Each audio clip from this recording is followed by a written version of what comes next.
요한복음 9장 1절부터 7절까지를 우리가 보겠습니다. 세 번역으로 준비를 했습니다. 내용을 생각하시면서 함께 봉독합니다. 예수께서 가시다가 날 때부터 눈먼 사람을 보셨다. 제자들이 예수께 물었다.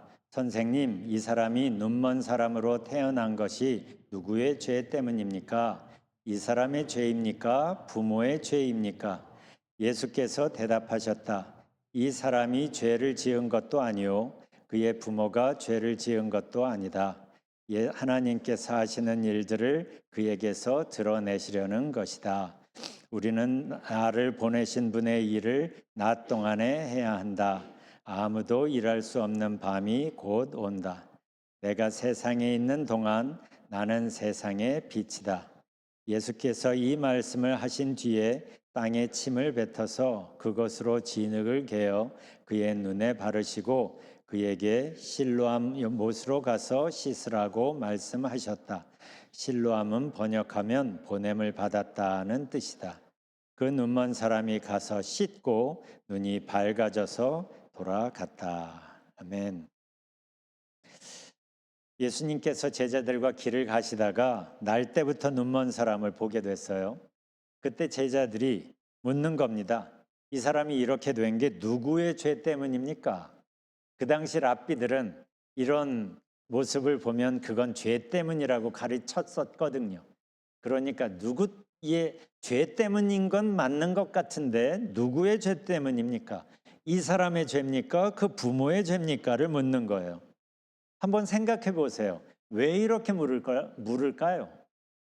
그냥 궁금한 겁니다.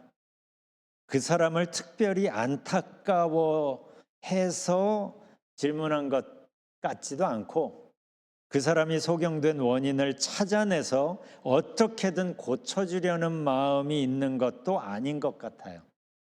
그냥 길을 가다가 그 사람이 보였고 궁금해졌고 그래서 물은 거죠. 저마다 아마 한두 마디씩 했을 겁니다. 저 사람의 죄 때문일걸?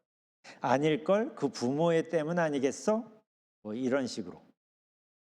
그런데 이런 말들을 소경 입장에서는 어떻게 들렸을까요? 아마 큰 상처가 되지 않았을까 싶어요. 스스로를 자책하게 될 수도 있고 평생 부모를 원망하게 될 수도 있을 겁니다. 이런 종류의 어떤 상처는 칼에 벤 것보다 훨씬 아프고 오래가죠. 그래서 언어폭력이라는 말도 합니다. 그런데 정작 이런 말을 내뱉은 사람들은 자기가 무슨 말을 했는지조차 기억 못합니다. 무슨 특별한 이유에서 생각을 많이 해서 한 얘기가 아니라 무심코 그냥 호기심에서 툭 던진 말이었기 때문이에요. 그런데 그런 한마디가 듣는 사람 입장에서는 평생 마음에 상처가 될 수 있다는 것, 이거 참 두려운 일입니다. 그런데 그들은 이렇게 대꾸하죠. 내가 뭐 없는 말 했어? 그런데 그게 100% 사실이라고 해도 다 말해도 되는 건 아닙니다. 성경이 제시하는 말의 기준이라는 게 있어요. 사실이냐 여부가 아니라 덕을 세우는 말인가예요. 사실이라고 해서 말해도 되는 게 아니라 덕을 세우는 말인가, 이걸 생각하며 우리는 말해야 됩니다. 왜냐하면 우리는 하나님의 자녀들이기 때문에 우리의 말하는 모든 말들을 하나님께서 듣고 계시기 때문이죠. 제자들의 이 질문에 예수님이 대답하십니다. 이 사람이 죄를 지은 것도 아니요 그의 부모가 죄를 지은 것도 아니다. 하나님께서 하시는 일들을 그에게서 드러내시려는 것이다. 여기서 예수님은 관심의 초점을 바꿉니다. 그 사람이 소경된 원인을 묻는 제자들에게 예수님은 하나님이 하시는 일들에 관심을 두게 하는 거예요. 여기서 우리는 하나님의 관심이 어디에 있는지를 보게 됩니다. 누구의 죄 때문에 이렇게 됐는지를 분명히 하는 것보다 더 중요한 게 있기 때문이에요.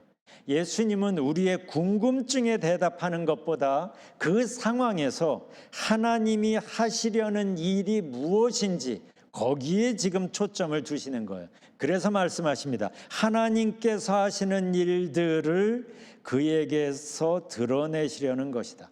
그렇다면 하나님이 하시는 일이 뭘까요?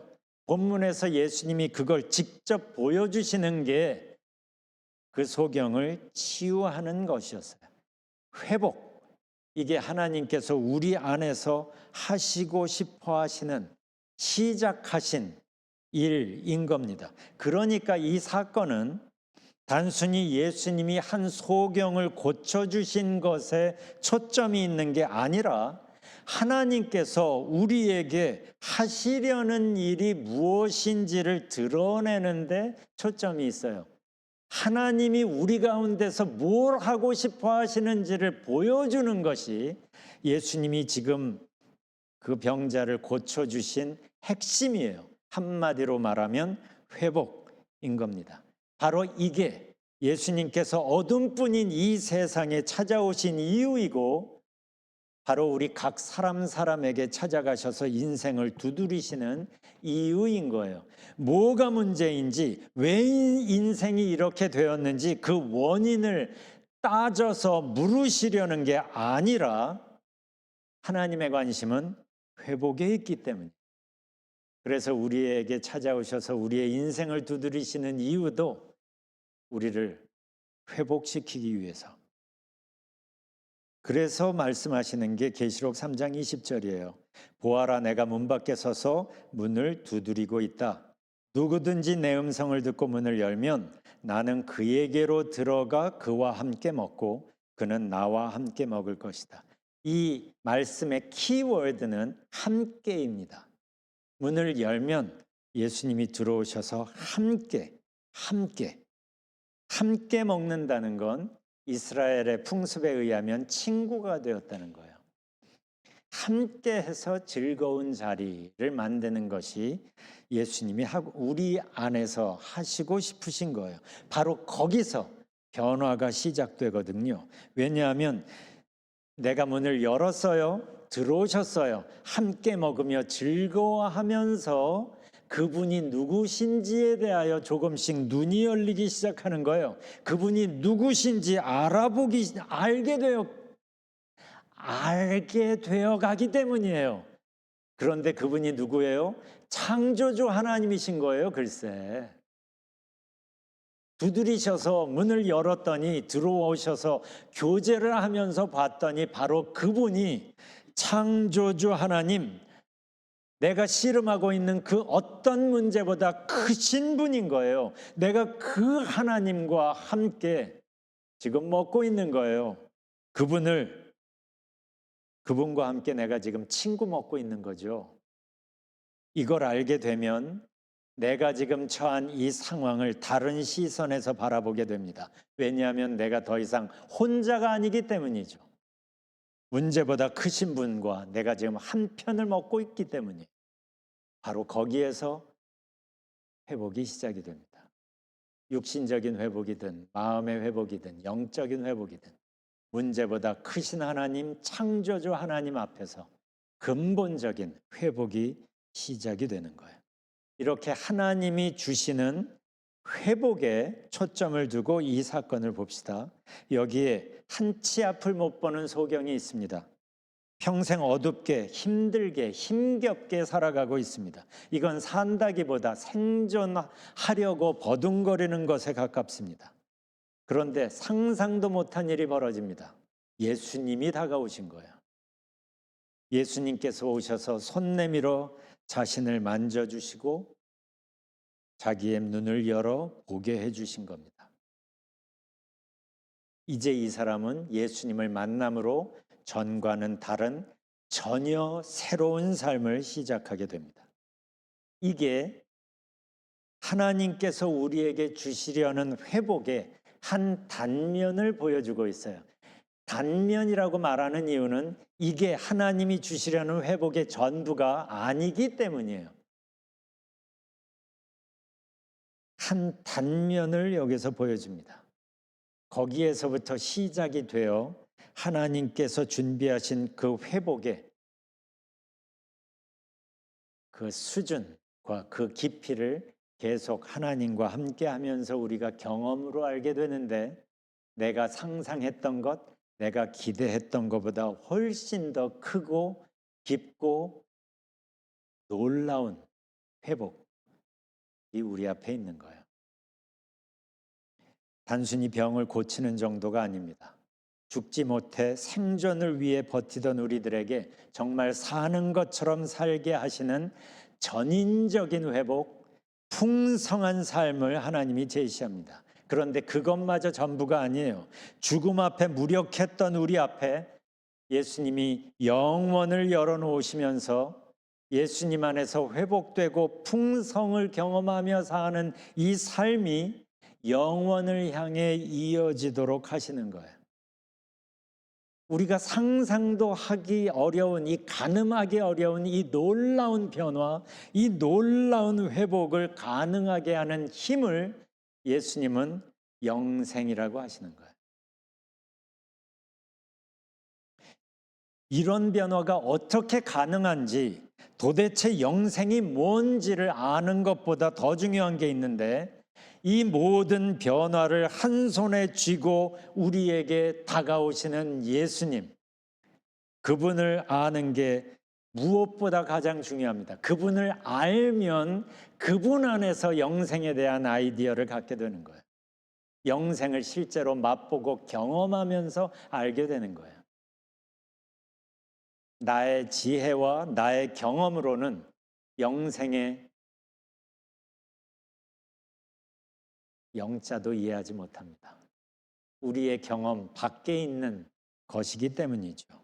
그렇기 때문에 우리의 초점을 변화에 두든지 영생에 두든지 하지 말고, 이 모든 변화를 가지고 영생을 가지고 우리에게 찾아오신 예수님께 우리의 온통 관심을 집중하는 게 무엇보다 중요합니다. 그래서 히브리서가 말하는 겁니다. 믿음의 주요 또 온전케 하시는 이인 예수를 바라보자. NIV로 보면 Let us fix our eyes on Jesus. 그런데 그 Jesus가 누구예요? The author and perfecter of our faith. 이분께 fix our eyes on Jesus라고 말합니다. 이게 신앙생활인 거예요. 오늘의 본문을 가만히 들여다보고 곰곰이 묵상을 하다 보면 느껴지는 게 있습니다. 어둠 속에서 힘겹게 살아가던 이 소경의 모습 속에서 우리의 모습이 겹쳐 보이기 때문이에요. 하나님이 이미 주신 것들 중에 그러나 누리지 못하고 많은 것들을 놓쳐버리고 혼자 고아처럼 생존을 위해 힘겹게 살아가는 우리들. 이 본문 앞에서, 본문 속에서 보이게 되는 거예요. 그러면 알게 됩니다. 예수님 앞에 서 있는 이 소경이 바로 나라는 걸. 그러니까 이 이야기는 한치 앞을 모르는 우리 인생에 찾아와 지금 내 손을 잡고 계시는 예수님을 우리에게 보여주고 있는 겁니다. 그러면 이걸 알게 되면 성경이 새롭게 읽혀지기 시작합니다. 오래전에 팔레스타인에서 있었던 그 이야기를 써놓은 책이 더 이상 아니라 지금 나에게 찾아오셔서 내 곁에서 내 손을 붙잡고 계시는 그 예수님이 누구신지를 알려주는 책인 거예요, 성경이. 그러면 더 이상 이 오늘의 본문은 더 이상 그 소경 이야기가 아닙니다. 지금 예수님 앞에 있는 내 이야기가 되기 시작해요. 그러면 기대가 됩니다. 예수님이 이제 나에게 뭘 하시려는 걸까? 여기서 예수님은 이 소경을 고쳐주시기 전에 중요한 말씀을 하세요. 그게 4절 5절이에요. 우리는 나를 보내신 분의 일을 낮 동안에 해야 한다. 아무도 일할 수 없는 밤이 곧 온다. 내가 세상에 있는 동안 나는 세상의 빛이다. 생각해 보세요. 이 소경에게는 눈 뜨는 것보다 더 중요한 건 없습니다. 그런데 성경은 그거보다 더 중요한 게 있다고 얘기하는 거예요. 그게 바로 예수님. 예수님이 누구신지 아는 것. 왜냐하면 눈 뜨는 것은 예수님이 주시려는 선물의 극히 작은 일부분에 불과하기 때문이에요. 그러니까 선물에 주목해서 선물 받고 좋아라 하고 끝나지 말고 선물에 주목하기보다 선물을 주시는 분께 주목하라는 거예요. 그분이 누구신지, 그분이 내 안에서 무슨 일을 하고 싶어 하시는지. 그래서 예수님께서 당신이 누구신지를 분명하게 밝히시는 거예요. 나는 세상의 빛이다. 그러면서 곧 밤이 올 거라는 말씀도 하십니다. 그러니 곧 밤이 올 터이니 예수님을 깊이 만날 기회를 더 이상 미루지 말라는 거죠.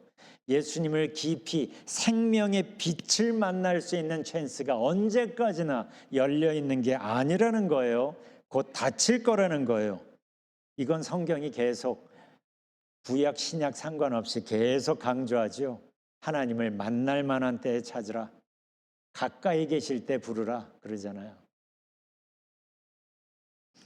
그리고 나서 예수님께서 이 소경의 눈을 열어주십니다. 이제 하나님께서 하시려는 일, 그게 회복이라는 걸 지금 치유를 통하여 보여주시는 겁니다.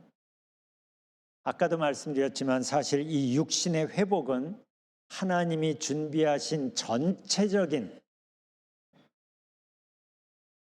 그 회복의 짤막한 예고편 수준에 불과합니다. 그런데 우리가 보기엔 그 예고편마저도 놀랍기 그지없습니다.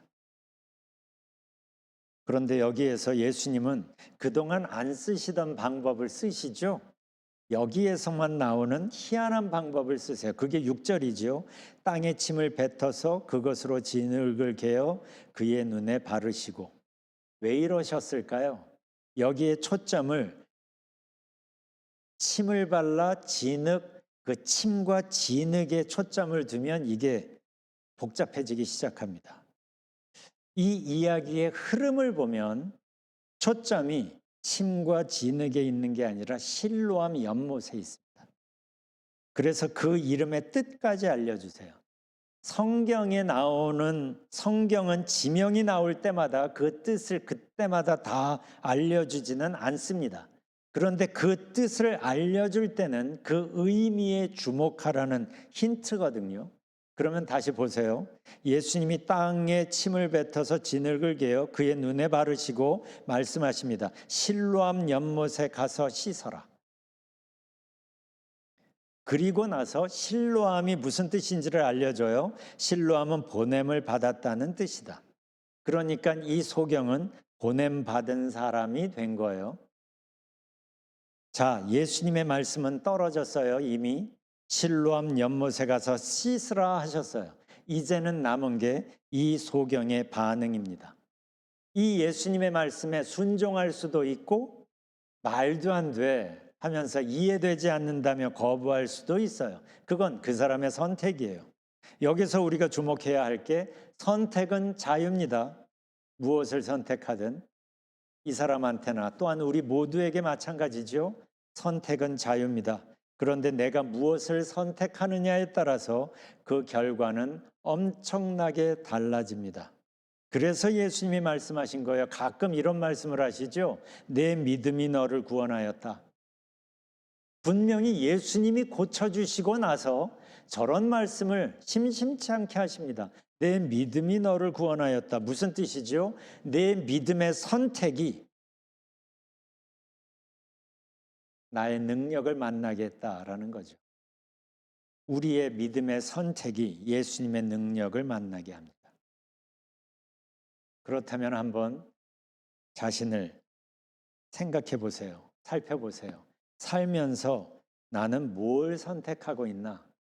나는 뭘 선택하며 살아가고 있나? 또한 내 선택 속에 믿음이 얼마나 담겨 있나? 성경은 이 소경의 선택과 그로 인한 결과를 보여주는데 7절을 쉬운 성경으로 보면 이렇습니다. 그 사람은 샘으로 가서 씻었고 앞을 보게 되어 돌아왔습니다. 이걸 보면 예수님이 왜 굳이 진흙을 눈에 바르셨는지를 생각하게 됩니다. 여기서 예수님이 우리에게 주시는 메시지가 있죠. 말씀의 능력은 순종하는 자가 경험한다는 거죠. 순종하는 사람이 경험한다. 저는 이걸 오래전에 저의 할머니를 보면서 배웠습니다. 전에도 언젠가 소개한 적이 있지만 저희 할머니는 그 옛날 소학교도 다니지 못했습니다. 그러니까 글을 깨우치지 못하셨어요. 못 읽으셨어요. 그러니까 교회 가면 열심히 들었어요. 읽질 못하니까 말씀을 열심히 들었어요. 열심히 들어도 이해 안 되는 거 투성이었어요. 그런데요, 저희 할머니에겐 강점이 한 가지 있었어요. 본인이 무식하시다는 걸 알았어요. 그리고 그걸 인정했어요. 그러니까 말씀을 듣고 이해가 안 되면 그건 나의 지식이 짧아서 이해를 못하겠거니 하고 들리는 대로 그냥 아멘 하고 받으신 거예요. 그리고 그 말씀대로 사신 거예요. 말씀의 이해는 깊지 못했지만 들리는 대로 말씀하시는 대로 사신 거죠. 그러면서 그 과정 속에서 하나님의 도우심을 경험하고 그러면서 하나님을 깊이 만나기 시작하셨어요.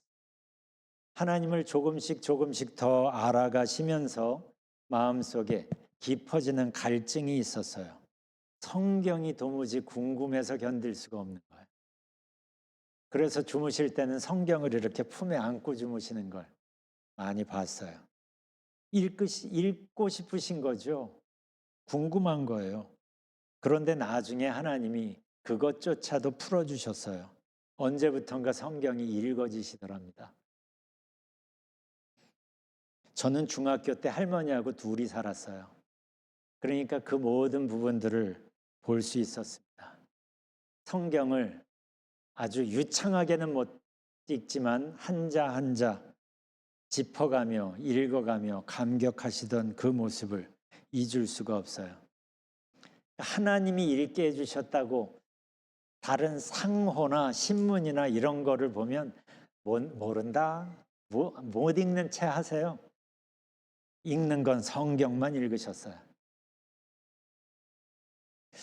어떻게 그럴 수 있을까 곰곰이 생각했어요. 소학교도 다니지 못하셨지만 이해력은 짧았지만 그런데 하나님 말씀에 믿음으로 순종을 선택하셨기 때문에 아주 젊은 나이 연세에 20대 후반에 남편을 여의셨습니다.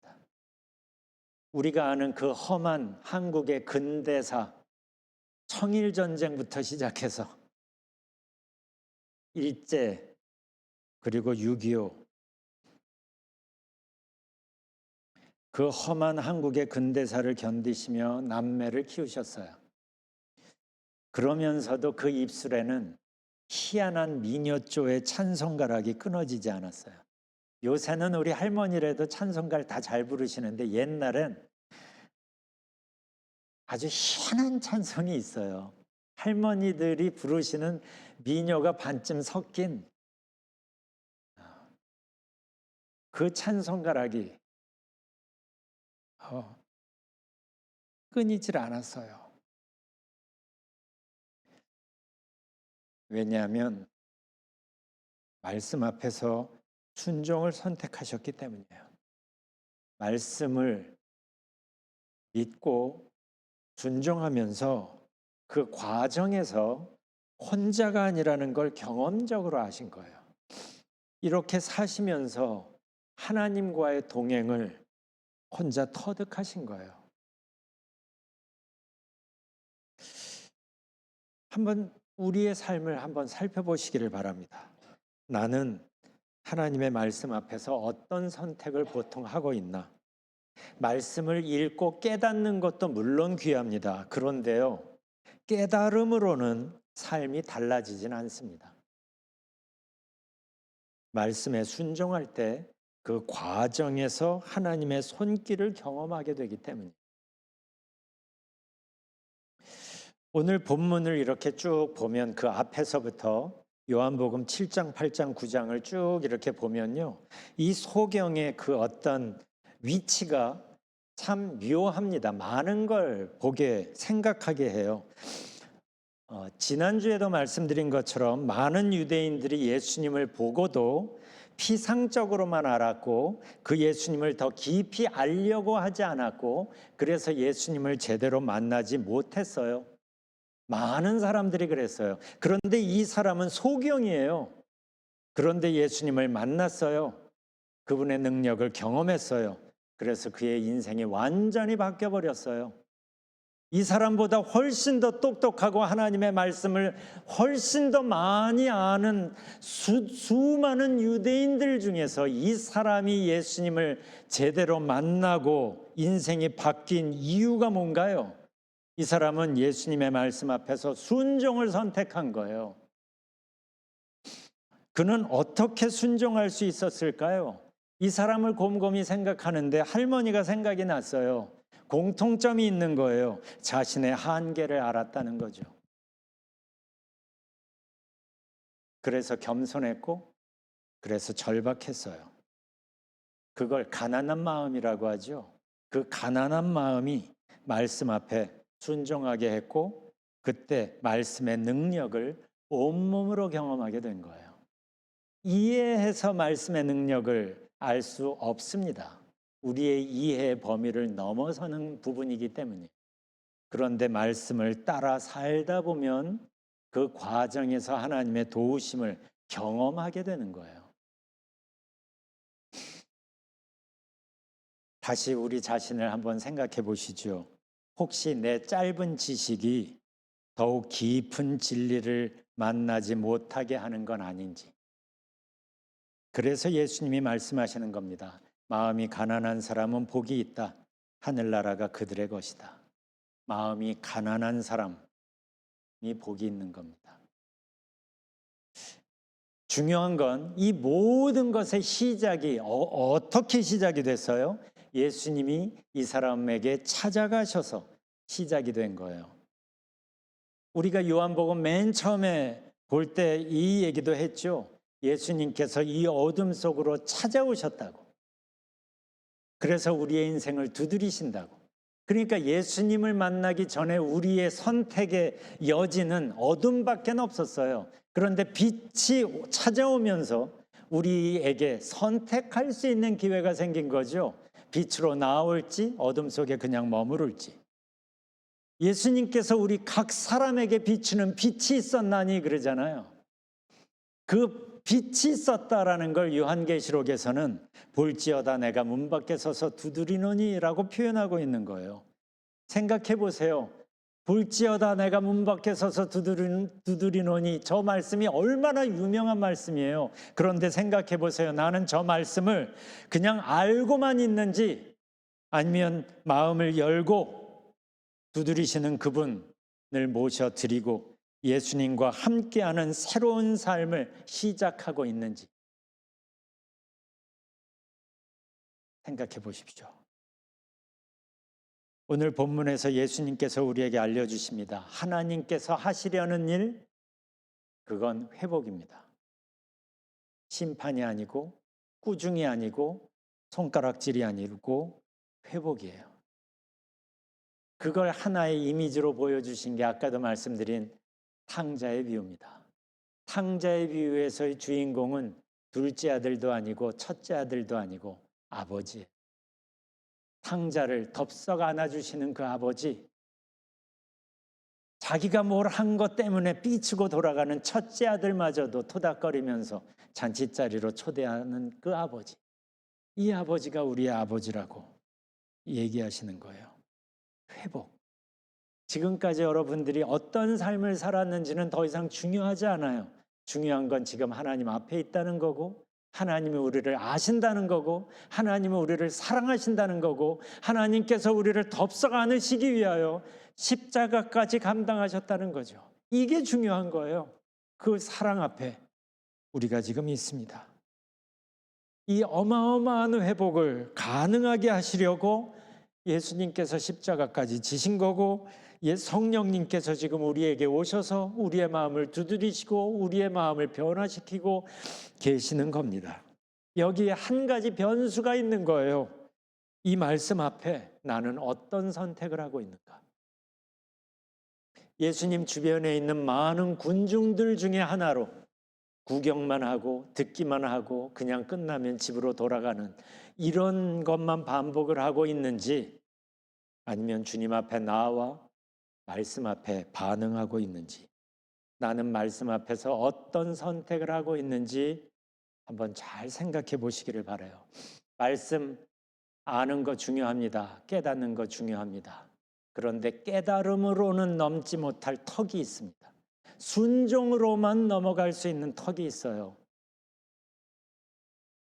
말씀에 순종할 때 하나님의 회복을 경험하게 됩니다. 예수님께서 이미 세상 속에 오셨고, 예수님께서 이미 십자가를 지셨고, 성령께서 이미 우리 안에서 일하고 계셔서 우리가 여기까지 왔습니다. 이게 전부가 아닙니다. 이미 우리 앞에 여전히 회복이 열려 있습니다. 영생이 열려 있습니다. 아는 사람이 아니라, 깨달은 사람이 아니라 이 말씀에 순종으로 선택하는 사람이 이 모든 회복을 온전히 경험합니다. 이 시간에 잠깐 예수님 앞에서 시간을 가졌으면 좋겠어요. 예수님께 하고 싶은 얘기가 있으면 기도하십시오. 하나님의 마음을 생각해 보세요. 볼지어다 내가 문 밖에 서서 두드리노니 하십니다.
어둠 뿐이었던 이 세상 속으로 친히 생명의 빛으로 찾아오신 주님, 우리의 마음 한 사람 한 사람 빛을 비춰주시며 인생의 문을 두드리시는 주님, 우리가 교회 다니고 하나님을 믿는다 하면서도 혹시 여전히 고아처럼 혼자 버둥거리며 씨름하고 있는지요?